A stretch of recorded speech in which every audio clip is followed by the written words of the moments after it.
આજ લાલ નો ગાડો ઉતરશે ભૂમ હસિયા ગોમે પેલા મહિનાની તારીખ 7 અને 8 ના દાડે વાઘો વાળી સિકોતર ઉતરશે નો ગોહના નિહળે નો ગોહરોણા કરશે જગનમય વઠાટ વાતો અલકમો પંકાશે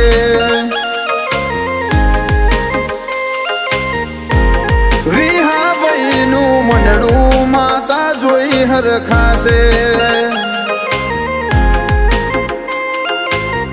જગન છે હર સદી સિકોતર નો ઉજવાશે।